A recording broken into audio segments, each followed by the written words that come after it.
صورتحال ہے, سیاسی صورتحال, اور ساتھ ساتھ اس کے علاوہ جو دیگر مسائل ہیں اس کے اوپر گفتگو کریں گے. معزز مہمانوں کا پینل یہاں موجود ہے. سب سے پہلے معزز مہمان عبدالرزاق باجوہ صاحب, پاکستان پیپلز پارٹی سے آپ کا تعلق ہے, آپ اپنی جماعت کی بھی نمائندگی کرتے ہیں, ملک کی سیاسی صورتحال کے اوپر بھی گفتگو کرتے ہیں. آج صبح کے وقت ایک دفعہ پھر یہاں پہ موجود ہیں. معزز مہمان کو خوش آمدید کہوں گا. بہت شکریہ رزاق بھائی, بڑی نوازش پروگرام میں شامل ہونے کے لیے. ان کے ہمراہ تشریف فرما ہے جناب اختر آرائیں صاحب, ماہر تعلیم ہے, اور تعلیم کے حوالے سے جب بھی گفتگو کرنے کا موقع ملتا ہے اس اہم معاملے اور مسئلے پر تو ضرور آپ کو زحمت دیتے ہیں. آج صبح کے وقت یہاں پہ موجود ہیں, ان کو میں خوش آمدید. بہت شکریہ جناب, بڑی نوازش آپ کی پروگرام میں وقت دینے کے لیے. جناب اختر آرائیں صاحب, واجد صاحب, سیاسی صورتحال کے حوالے سے گفتگو ہو جائے, وہ خبریں اس سے ہٹ کے بھی بڑی دلچسپ خبریں جو ہیں موصول ہوتی رہی.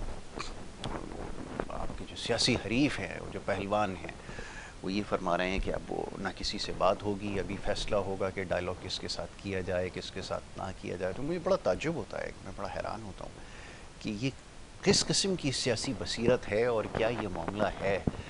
چلیں سیاسی حریف ہے, لیکن اس کے علاوہ سیاسی حیثیت سے, اگر ورکر کی حیثیت سے دیکھا جائے تو یہ کس قسم کی سیاست ہے. میں چاہوں گا ذرا اس پہ تبصرہ کریں, آپ کا بھی بڑا ایک دیرینہ ساتھ رہا ہے, بڑا اچھا وقت گزرا. جی فرمائیں. یاسر بھائی, میں آپ کا شکر گزار, آپ نے ہمیں انوائٹ کیا. اور دوسرا, آپ نے ایک سب سے پہلے میں سیاست سے آنے سے پہلے طلعت حسین جی صاحب ضرور کیجیے, ضرور کے کیجیے. لیے ایک 10 سیکنڈ آپ سے گزارش نہیں کروں گا, ضرور. مجھے دیں. طلعت حسین صاحب بہت بڑے ہمارے اسٹار تھے, بہت بڑے اداکار تھے, بہت بڑے فنکار تھے, اور وہ بہت بڑے انسان بھی بہت بڑے تھے. انسان. ان کی نفاست, ان کی شرافت, ان کی ہائے محبت, اور ان کے سیکھے ہوئے الفاظ, ان کا سیکھا ہوا انداز, ان کا, میں اس کے بارے میں اگر تعریف کرنے لگوں تو خاصا ٹائم لگ جائے گا. تو سب سے پہلے تو میں ان کی فیملی کے لیے, فیملی سے اظہار تعزیت کرتا ہوں. اللہ پاک ان کے درجات بلند فرمائے اور انہیں کروڑ کروڑ جنت آمین اللہ. میں جنت میں جگہ عطا فرمائے. ہمارا ملک جو ہے اب اچھے لوگوں سے محروم ہوتا جا رہا ہے. اب آپ کو محمد علی دوبارہ نہیں مل رہا, آپ کو سلطان راہی نہیں مل رہا, آپ کو طلعت حسین نہیں مل رہا, آپ کو اداکار کبھی نہیں ملے گا, کبھی نہیں ملے گا, کیونکہ آپ لوگ نرسری نہیں لگاتے ہیں. آپ لوگ بس جو ہیں انہیں ہی استعمال کر کے.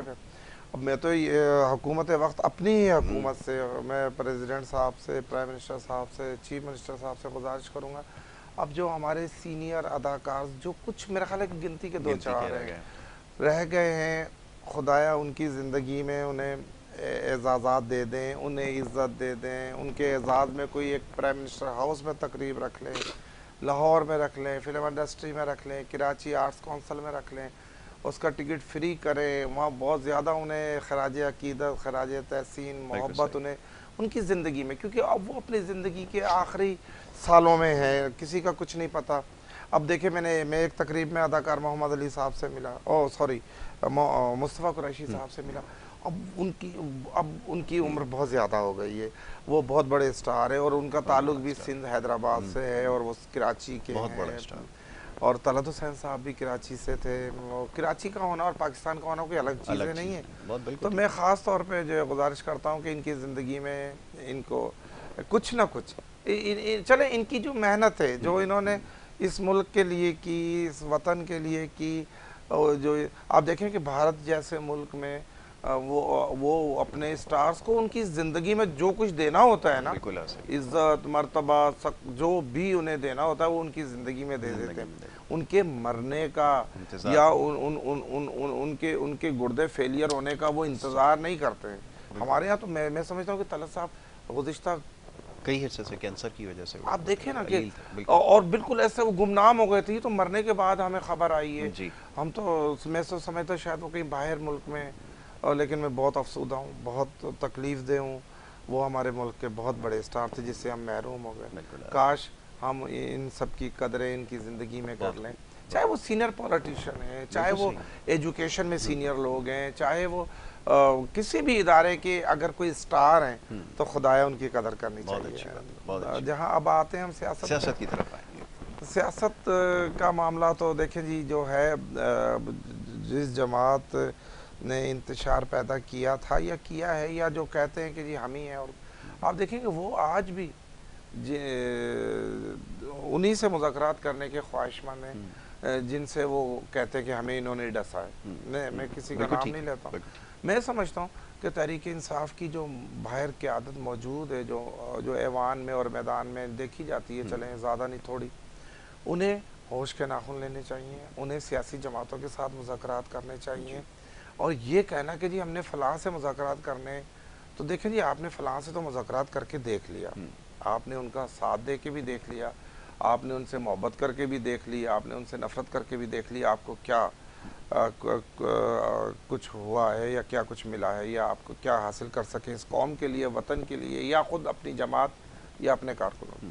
تو جب تک سیاسی جماعتیں، خاص طور پہ تحریک انصاف، اس ہٹ درمی سے دور نہیں ہوگی، اس قسم کی گفتگو سے پرہیزگار نہیں ہوگی کہ جی ہمیں تو جو ہے وہ سیاسی مذاکرات کرنے آرمی چیف سے، آپ دیکھیں ان کی اس وقت تک کبھی کامیابی حاصل، اس سے دوسری سیاسی جماعتیں دور ہوتی جا رہی ہیں اور وہ تنہا ہو گئے، ہونے نہیں جا رہے ہیں، وہ فارغ ہو گئے.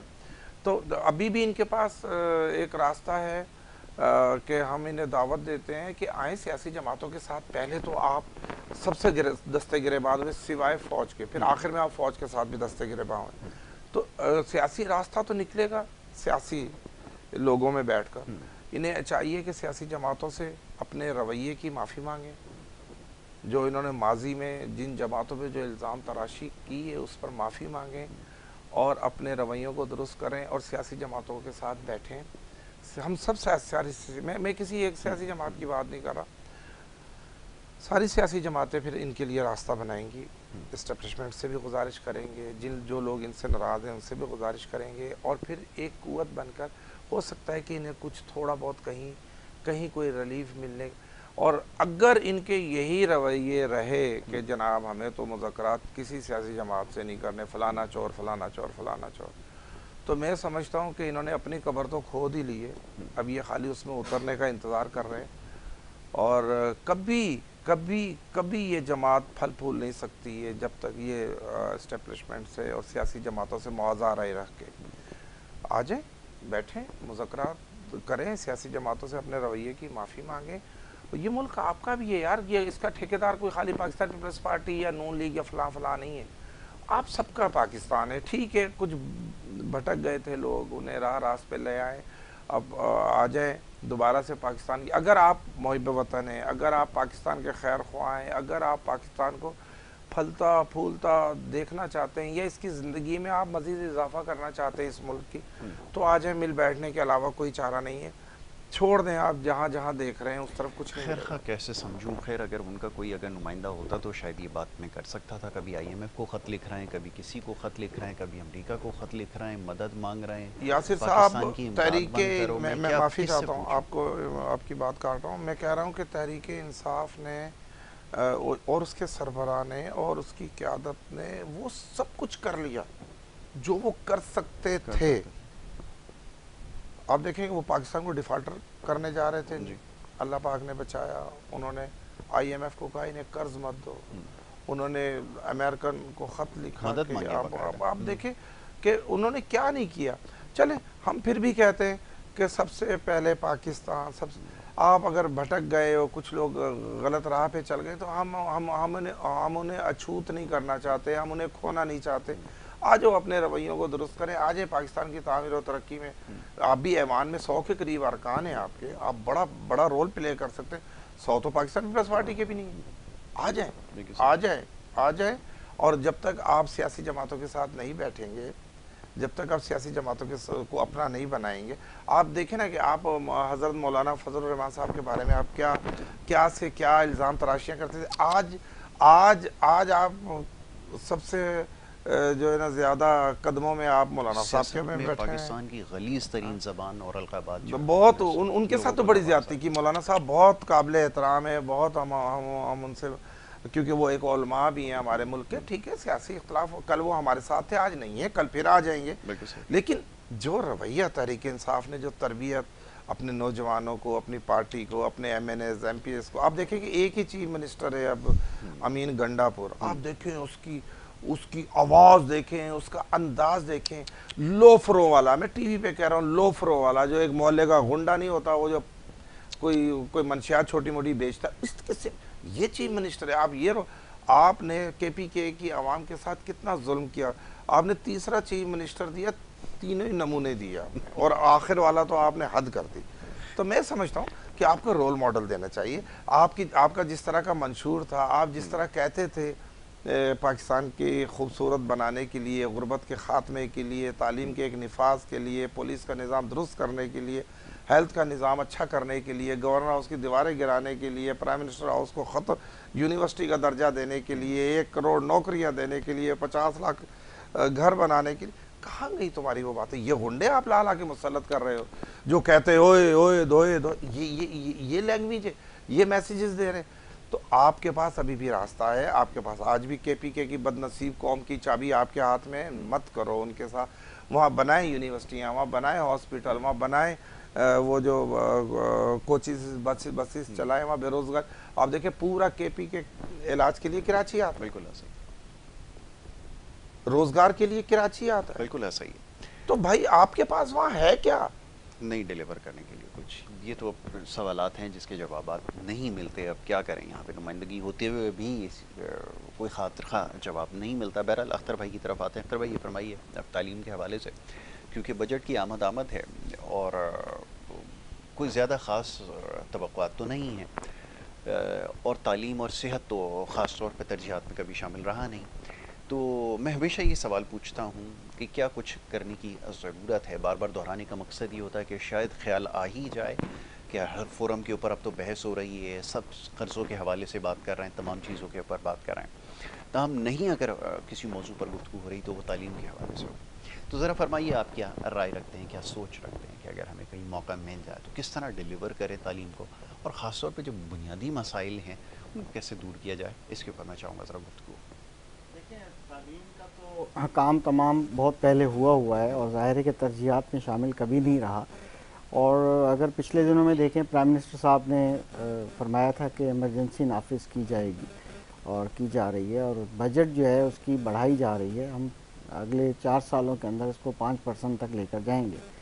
تو اب یہ دیکھتے ہیں کہ اس سال بجٹ کتنی انکریز کرتے ہیں ایجوکیشن کے اوپر, اور پھر صرف بجٹ انکریز کرنا نہیں ہوتا, اس پہ مختلف پروجیکٹ لے کر آنا ہوتا ہے, اس کی امپلیمنٹیشن ہوتی ہے, اس پہ عمل درآمد ہوتا ہے تاکہ قوم کو کچھ deliver who.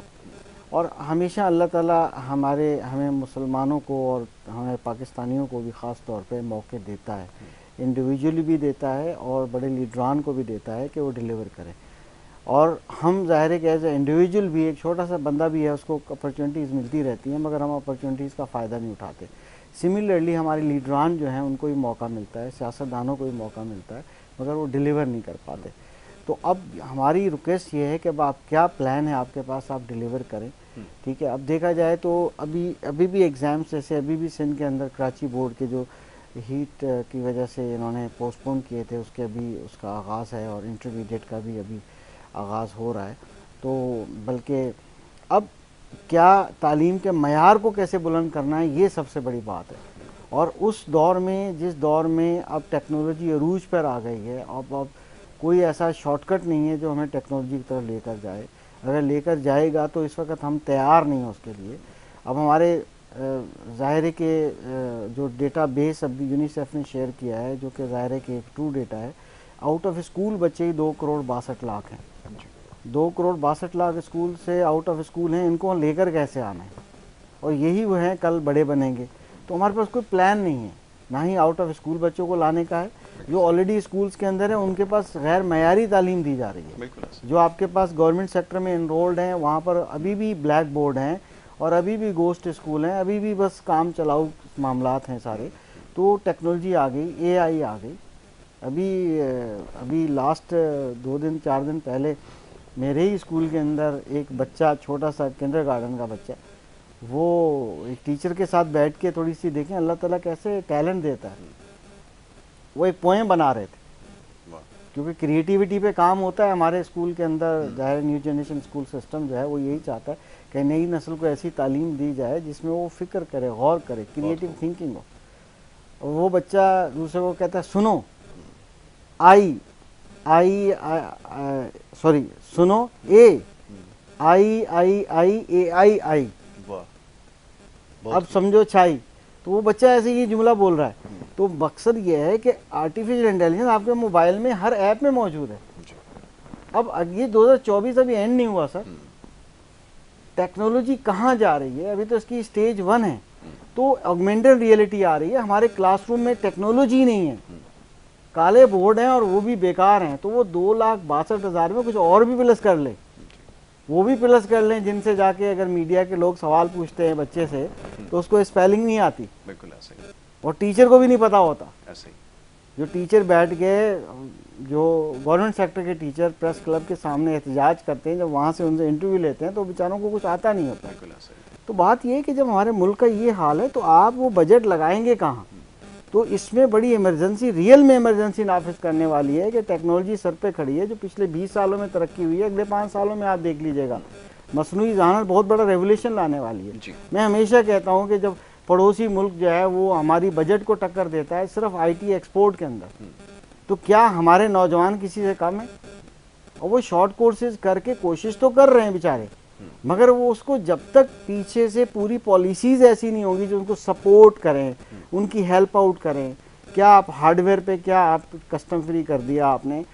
Technology in the school is very important, loyalty is very important. ہمیں 2-2.5 لاکھ ٹیچر, ٹرین ٹیچر چاہیے. ہم کئی بار ریکویسٹ کر چکے ہیں آل پاکستان پرائیویٹ اسکول فیڈریشن کی طرف سے کہ آپ جتنے بھی ایجوکیشن کی ڈگری پروگرامس ہیں, جیسے ورچوئل یونیورسٹی کا ایک پروگرام ہے جو 2 سال کا اے ڈی ڈپلوما, جو ابھی انہوں نے گریجویشن کو چینج کر کے اس کو رکھا ہے, ٹھیک ہے, وہ ڈپلوما اس کی سیمسٹر فیس جو آپ فری کر دیں. جو ایجوکیشن میں ٹیچر ٹریننگ لے گا اس کے لیے فری ہے. بالکل ٹھیک ہے. اگر آپ وہ فری کر دیں, گورنمنٹ اب اتنی بجٹ کرتی ہے, اس بجٹ کو وہاں رکھیں تاکہ ٹرین ٹیچر ہوں. اس وقت ٹرین ٹیچر کی بہت زیادہ شدید ضرورت ہے, اور ٹیچرز اس وقت جاب کرنا نہیں چاہتے. جو انٹرینڈ آتے تھے اب وہ بھی جاب نہیں کرنا چاہتے. ٹھیک ہے. اب وہ چاہتے ہیں کہ اس فیلڈ کو چھوڑ دیجئے کیونکہ اس میں رسپیکٹ نہیں ہے. اچھا اختر بھائی, ابھی اس کے اوپر گفتگو جاری رکھتے ہیں, بلکہ اور بھی چند سوالات ہیں جو ایگزامینیشن کے حوالے سے اور جو لوگوں کے کنسرن ہیں اس کو بھی ایڈریس کرنے کی ضرورت ہے. ذرا اس پہ بھی بات کر لیتے ہیں. ایک بریک کے لیے کہا جا رہا ہے, ایک چھوٹی سی بریک ہے, بریک کے بعد واپس آتے ہیں, گفتگو جاری رکھیں گے. آپ دیکھتے رہیے ہمارا پروگرام.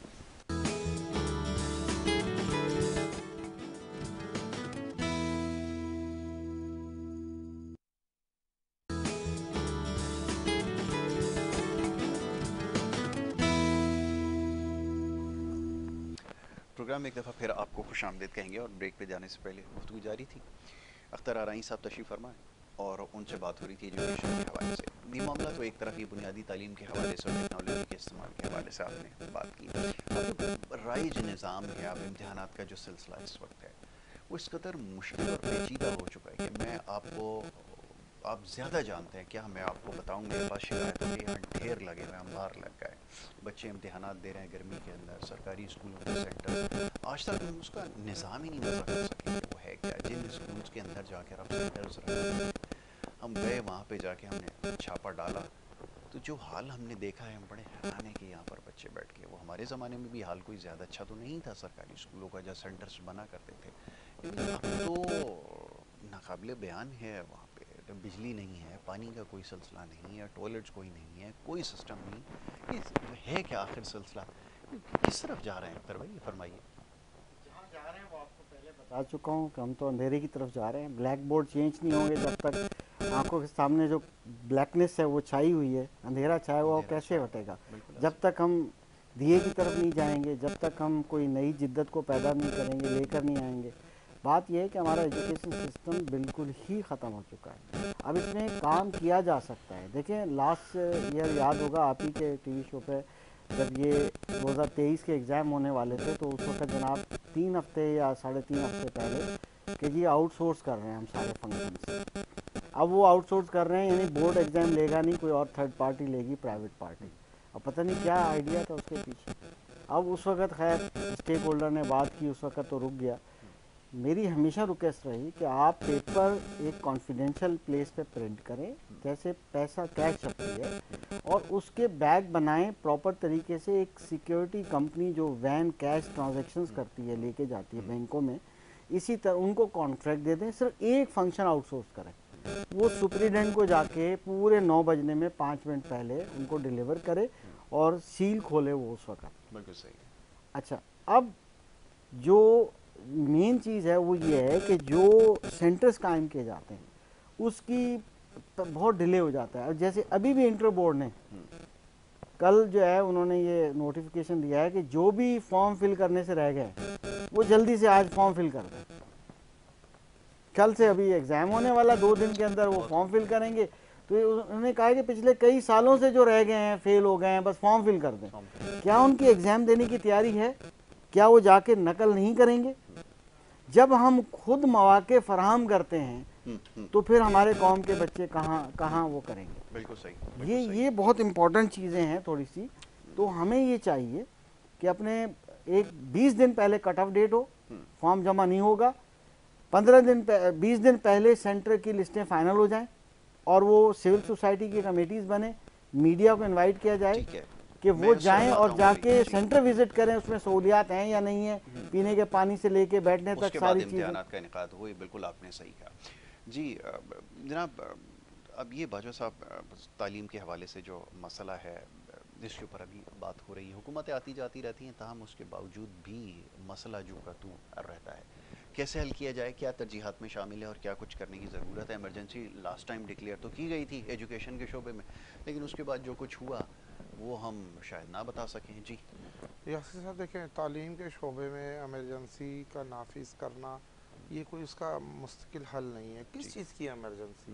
آپ کے پاس اسکول موجود ہیں, اسٹرکچر موجود ہے, استاذہ موجود ہیں, پرائیویٹ اسکول سے بھی ایک بہت بڑی انڈسٹری کی شکل اختیار کر گئے. چلے شکر ہے کہ تعلیم تو مل رہی ہے نا اس کے تھرو, چلو بہت نہیں تو تھوڑی بہت مل رہی ہے.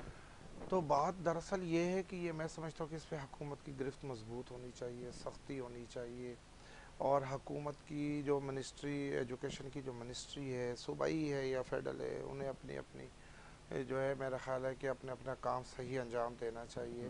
آپ دیکھیں کہ ایجوکیشن جو ہے وہ کسی بھی ملک کی, میں بولتا دنیا کا کوئی بھی بڑا یا چھوٹا طاقت مند یا کمزور ملک, اس کی ایک ریڑھ کی ہڈی کی حیثیت رکھتی ہے.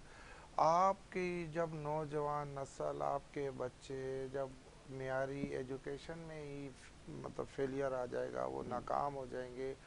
اول تو اب جو پاکستان کی جو غربت ہے, جو پاکستان کے معاشی مسائل ہیں, لوگ اپنے بچوں کو اسکول نہیں بھیج پا رہے. آپ دیکھیں کہ حکومت جو ہے وہ سرکاری سطح پہ کتابیں, یونیفارم, اسکول, اور بلکہ کئی میری اطلاع مجھے جو تھوڑا بہت پتہ ہے اس میں بچوں کو شاید وہ جیب خرچ بھی دیتے تھے سرکاری اسکولوں میں. اس کے باوجود بھی لوگوں میں سخت نہیں ہے اپنے بچوں کو پڑھانے کی. اگر کوئی صاحب حیثیت کہہ لو, یا ایجوکیشن سے پیار کرنے والے لوگ یا اپنی اولاد سے پیار کرنے والے لوگ اپنے بچوں کو پڑھانا بھی چاہتے ہیں, پیسے بھی خرچ کرتے ہیں, وقت بھی دیکھیں آپ بچوں کو پڑھانا کتنا مشکل ہے. سب سے پہلے آپ نے اس کو پرائیویٹ اسکول میں بڑی بڑی فیسوں میں آپ نے دینی ہے. اس کے بعد آپ کو ٹرانسپورٹ کا آپ کے یہاں نظام ہی نہیں ہے, آپ نے پرائیویٹ ٹرانسپورٹ ہائر کرنی ہے. اس کے بعد پھر آپ نے جو ہے وہ ٹیوشن لازمی ہونا ہے. ٹیوشن آپ مجھے بتائیں, اگر آپ اپنے بچوں کو پڑھانا چاہتے ہیں, کیا والدین کوئی اور کاروبار کر سکتے ہیں؟ پہلے تو میں اپنے بچوں کو اسکول چھوڑوں, پھر لے کر آؤں, پھر انہیں میں ٹیوشن چھوڑوں, پھر ان کے لیے میں وہ پیسے بھی تو مجھے چاہیے. اسکول انتظامیہ تو آپ ایک مہینے فیس نہ دیں, دوسرے مہینے وہ بچے کے بستے میں وہ اتنی بڑی خط لکھ دیتے ہیں کہ جناب آپ بھر رہے ہیں, انہیں فارغ کریں. تو میں سمجھتا ہوں کہ تعلیم پر تو سب سے زیادہ کام کرنے کی ضرورت ہے. میں چیف منسٹر صاحب سے بھی گزارش کروں گا, حالانکہ ہمارے جو ابھی ایجوکیشن منسٹر ہیں وہ بیچارے بہت کافی کوششیں کر رہے ہیں, اور اس پر جو ہے بڑی مطلب آوازیں بھی اٹھ رہی ہیں. اب دیکھیں یہ کون سا, یہ تو ہم بھی آخری اسکولوں میں پڑھیں, سرکاری اسکولوں میں پڑھیں, ہم بھی سرکاری کالجوں میں پڑھیں, لیکن یہ جو 5-7 سالوں سے یہ لیک والی جو ایک کہانی باہر آ گئی ہے جناب, پرچہ لیک ہو جاتا ہے. کیسے بچے لے کر جاتے ہیں موبائل فون کلاس کے اندر, ان کو یہ فیسلٹی کون دیتا ہے, اور وہ پرچہ کون لیک کرتا ہے؟ یہ میں سمجھتا ہوں کہ ہمیں جہاں ہمیں ہر چیز سے صحت سے ہمیں محروم رکھا گیا, معاشی حالات ہمارے برباد ہوئے, امن و امان کی صورتحال ملک کی سطح پر خراب ہوئی, سیاسی جو بھی اب جس طرح کی بھی حکومتیں آ رہی ہیں چل رہی ہیں, وہ اس کے تعلیم کا تباہ کرنے کا مقصد یہ کہ پوری قوم کو آپ نے مٹی میں ڈال کے اور اوپر مٹی ڈال دی. تو میں سمجھتا ہوں پرائم منسٹر صاحب کو, چاروں چیف منسٹر صاحب کے ساتھ بیٹھ کر کے تعلیم پر خاص توجہ دینی چاہیے. یہ کہہ دینا کہ جی ہم بچوں کو یونیفارم دے دیتے ہیں, ہم فلانی چیز, دیکھیں یہ آپ جب تک اس میں جو ٹیچرز ہیں وہ میرٹ پر, قابلیت پر اور پڑھے لکھے نہیں آئیں گے اور ان کے اوپر بھی چیک اینڈ بیلنس نہیں ہوگا تو کیسے بچے آپ کی اگر یہ جو ہماری نسل ہے, نوجوان نسل, آپ اگر وہ سارے نقلیں کر کئی پرچہ لیک ہو گیا تو پاس ہو گیا اور جی کچھ پیسے دے دو تو اتنے پرچے حل ہو جاتے ہیں, اب تو یہ تو کاروبار کی شکل اختیار کرے گا. بڑی بد نصیبی, بڑی بدقسمتی. تو آگے جا کے آپ دیکھیں نا, اخلاقیات ایجوکیشن سے بنتی ہے, آپ آفیسر ایجوکیشن سے بنتے ہیں, آپ میں جتنی خدا داد صلاحیتیں اللہ سبحان اللہ کی دی ہوئی ہیں, آپ جب تک پڑھتے نہیں ہیں آپ کو وہ نصیب نہیں ہوتی, اور پھر آپ جاہل رہ جاتے ہیں. جاہل رہنے کے بعد اللہ تعالیٰ خود فرماتا ہے جاہل ظالم ہو جاتا ہے. ظالم ہو جاتا ہے تو اسے پتہ ہی نہیں ہوتا انسانیت کیا ہے, دنیا داری کیا ہے, ماں باپ کیا ہے, پڑوسی کیا ہے, حکومت کیا ہے, امن و امان کیا ہے, مجھے مسجد کیا ہے, وہ ظالم ہو جاتا ہے. تو میں سمجھتا ہوں کہ ایجوکیشن پر بہت زیادہ کام کرنے کی ضرورت ہے, سیریس کام کرنے کی ضرورت ہے. اور پرائیویٹ اسکولوں سے بھی میں گزارش کروں گا کہ وہ بھی اپنے دیکھیں اب کیونکہ وہ رنگ چڑھ گیا ہے. جس طرح سرکاری اسکولوں میں تو چلو ہم کہتے ہیں کہ جی کوئی فیسلٹی نہیں ہے, اب بڑے میں جہاں ہمارے بچے بھی پڑھتے ہیں, خاصے نامور اسکول ہیں, میں نام نہیں لینا چاہتا ان کا, وہاں بجلی نہیں ہے, پنکھے خراب ہیں, بچے پسینوں سے شربو, اور میں آپ کو فیسیں بتاؤں آپ حیران ہو جائیں گے. تو وہاں پر بھی تھوڑی سی میں اختر آرائی صاحب سے گزارش کروں گا, آپ نمائندے ہیں پرائیویٹ اسکولوں میں, آپ بھی ایک کمیٹی بنائیں, آپ بھی خود جو ہے پرائیویٹ اسکولوں کا وزٹ لازمی کریں, اور پھر جو 10% آپ لوگوں نے کوٹا رکھا ہوا ہے غریبوں کے لیے, مسکینوں کے لیے, متوسط طبقے کے لیے, اس پر بھی وہ پرائیویٹ اسکولوں میں کیا ہو رہا ہے کہ وہ اپنے ہی جو ہے وہ بچوں کو 10% بھی ادھر ادھر سے مطلب ڈال دیتے. تو کم سے کم آپ نمائندہ ہیں, آپ ماشاءاللہ بہت پڑھے لکھے ہیں, اور ہم آپ کو دیکھتے ہیں ٹی وی پہ, اختر بھائی کو اکثر ایجوکیشن پر یہ خاصا مطلب معلومات بھی رکھتے ہیں, اور یہ اس شعبے سے بھی وابستہ. سب سے خوشی کی بات یہ کہ اختر بھائی تو خود ایجوکیشن ڈپارٹمنٹ سے تعلق رکھتے ہیں جی, تو یہ تھوڑی سی اسکولوں پہ چیک اینڈ بیلنس آپ کروائیں تو آپ کی بڑی مہربانی. چلیں آپ اپنی اصلاح بھی کیجئے, یہ بھی ضروری ہے, جیسے بھی بات جیسے ہمیں بھی, ہم پر بھی لازم ہے, ہم حکومت کا حصہ ہیں, تو کہہ رہے ہیں آپ کے لیے بھی اصلاح جو ہے وہ ہونی چاہیے. جی اب یہ بتائیں کیسا سلسلہ شروع؟ دیکھیں بالکل سب نے بہت زبردست باتیں کی ہیں. بات یہ ہے کہ پہلی بات تو میں بلیو نہیں کرتا کہ کوئی ایسا اسکول ہے جہاں سر کے بچے پڑھتے ہیں اور بہت اچھی خاصی فیس لیتے ہیں, وہاں پر پنکھے نہیں ہیں اور بجلی نہیں ہے. بنیادی مسائل ضرور ہیں مگر وہاں اسٹینڈ بائی پاور کی ارینجمنٹ ہوتی ہیں, مگر یہ پروگرام کے بعد مجھے بتا دیں, ہم لوگ اسی وقت اس کو سارٹ آؤٹ کر دیں گے.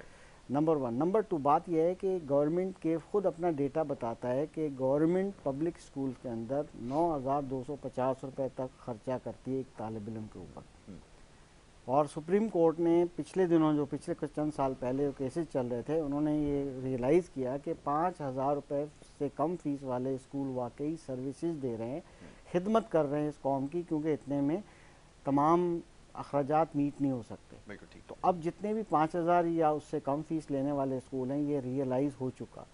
گورنمنٹ کیونکہ 9,250 خرچ کرتی ہے اپنی ڈکلیریشن کے مطابق. اب مجھے بتائیے کہ کیسے پاسبل ہے کہ 2, 4, 5,000, 10,000 کے اندر 6, 7, 8,000 تک تعلیم اتنی اچھی دی جا سکتی ہو.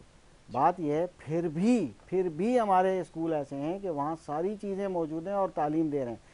ذرا تھوڑی دیر کے لیے پرائیویٹ اسکولوں کو, پرائیویٹ کالجز کو, پرائیویٹ یونیورسٹیز کو مائنس کر دیں, پاکستان کہاں کھڑا ہوگا؟ بات یہ ہے کہ ہمیں اس بات کا احساس ہونا چاہیے. بھٹو صاحب بہت اچھا ویژن لے کر آئے تھے, انہوں نے نیشنلائز کر دیا سب کچھ اور چاہا کہ یہ گورنمنٹ کی ذمہ داری ہوگا, مگر ان کو بس موقع نہیں ملا, نہ موقع دیا گیا, اور وہ پھر نہیں ہو سکا. پھر اس کے بعد جو ضیاء-الحق صاحب, اس کے بعد میں پھر انہوں نے دوبارہ پرائیویٹائز کر دیے اور پھر گورنمنٹ بے بس نظر آئی. اس وقت جو مسئلہ یہ ہے کہ پرائیویٹ سیکٹر کے بغیر آپ کچھ کر ہی نہیں سکتے. اس کا ریزن یہ, آپ پی آئی اے نہیں چلا سکتے, آپ موٹر وے نہیں چلا سکتے, آپ ایئرپورٹ نہیں چلا سکتے, آپ کچھ بھی نہیں چلا سکتے. یہ بھی ایک بہت بڑا پروف ہے. تو ایجوکیشن جو ہے اس کو آپ کیسے چلا پائیں گے؟ تو لہٰذا پرائیویٹ تعلیمی اداروں کو کام کرنے دیجئے، وہاں معیار قائم کرنے دیجئے اور ان کو، تاکہ مگر وہ کہاں سے غریب عوام پیسے دے. سر نے بالکل کہا کہ اس وقت تو 2 روٹی کمانا جو ہے بڑا مشکل ہو گیا ہے، کیونکہ مسائل تو معاشی ہیں، مہنگائی نے اتنا پریشان کر دیا ہے کہ فیسیں نہیں دے پا رہے ہیں، 2-4 ہزار بھی فیسیں نہیں دے پا رہے ہیں. تو یہ اسٹیٹ کی ذمہ داری ہے آرٹیکل 25A کے مطابق، مگر اسٹیٹ ابھی بھی کچھ نہیں کر پا رہی. تو اب ٹیکنالوجی کی جو میں بات کر رہا تھا، جو میں کروں گا، وہ بہت امپورٹنٹ ہے. اس وقت وہیں آ کے بات کھڑی ہو گئی، یہی ٹیکنالوجی ہے. اب اگر آپ دیکھیں گے یہی ٹیکنالوجی پیپر سالو کر کے دے رہی ہے. آپ صرف ایک اس کو پیپر دکھا دیں، تصویر چاہے PDF ہو، تصویر ہو، اس کو خود بخود ڈیکوڈنگ کر لیتی ہے، خود بخود اسی چند سیکنڈ کے اندر آپ کو اس کا سالوڈ پیپر دے دیتی ہے. اسی لیے بچے چاہتے ہیں موبائل ہمیں اجازت ہو ہم لے جائیں. اور دیکھیں وہیں آگے راستے مل گئے. جب پہلے ذہن سازی ہو چکی، ہمارے طالب علم کتاب اٹھانا نہیں چاہتے، پڑھنا نہیں چاہتے، ٹیکنالوجی کا مثبت استعمال کرنا نہیں چاہتے. اب ٹیکنالوجی تو آ گئی ہے، کبھی بھی ٹیکنالوجی خراب نہیں ہوتی، اس کا استعمال خراب ہوتا ہے. مگر کیونکہ سب لوگ خراب استعمال کرنا چاہتے ہیں، ہوا کا ہوا بگڑا ہوا ہے، تو اب ہم اس کو کیسے روکیں گے؟ آپ نے 144 بھی لگا کے دیکھ لیا، آپ نے اس پہ عمل کیا؟ بھائی عمل کرنا پڑے گا. آپ کو بورڈ کے ایگزامس لیں، آپ کم از کم پہلی سٹیج اس کو آؤٹ سورس کریں. پرائیویٹ سیکٹر کے بغیر آپ سے PIA نہیں چلی، ٹھیک ہے؟ اور اب کیا بتاؤں دوبارہ سے، آپ کو ایک سٹیج آؤٹ سورس کر کے کم از کم پیپر کی ترسیل سیکیور کر دیں، تاکہ قبل از وقت پیپر آؤٹ نہ ہو اور اس کا سالو ورژن جو ہے وہ سوشل میڈیا پہ وائرل نہ ہو. اس کے بعد بچے کو یہ لگے گا کہ ہاں بھائی کچھ پڑھ کے جانا پڑے گا. تو اس طرح سے کچھ پاسبلٹیز ہیں. جہاں تک پرائیویٹ سیکٹر ہے اس کے اندر ٹیکس فری کر دیں. آپ ہمارے KSE کے بل دیکھیں، مجھے یاد ہے 2002 کی بات ہے. 2002 میں جب پرویز مشرف صاحب نے گورنمنٹ بنائی تھی، ایک بلوچستان کی فیڈرل منسٹر تھی، تو زبیدہ جلال صاحبہ نے وہاں ایک کابینہ کی کوئٹہ کی میٹنگ ہے، اس میں انہوں نے پالیسی فائنل کی تھی کابینہ نے، اور اپروو ہوئی تھی. اس کے بعد آگے کہ جی یوٹیلیٹیز بل ہم جو ہے تقریباً ختم کر دیں گے یا ہم ریزیڈنشل ریٹ پہ دیں گے. وہ اس کا پورا ایک ڈرافٹ موجود ہے. تو اس پالیسی کے تحت ہمیں 10% دینا تھا، ورنہ جنیوا کے مطابق جو ہمارا ایک پراپر سائن ہے گلوبل ایک ڈاکومنٹ، بزنس مین کو بزنس کرنے دینا ہے. آپ نہیں کہہ سکتے کہ آپ 10% فیس کم کر دیں.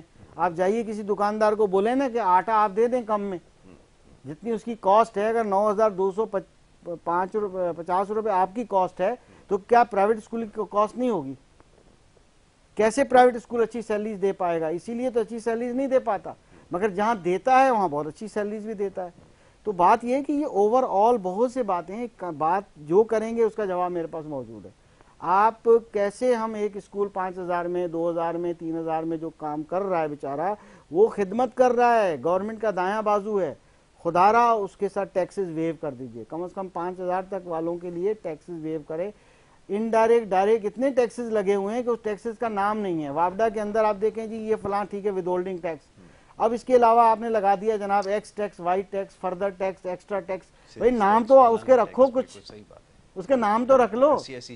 اب آپ لکھو گے آکسیجن ٹیکس، اب سورج کا ٹیکس تو لگانے والے ہو آپ، وہ بھی دینا پڑے گا تعلیمی اداروں کو کہ جی سولر لگا لیا اسکول والوں نے، اب جناب سورج کا ٹیکس دے دو، روشنی کا ٹیکس.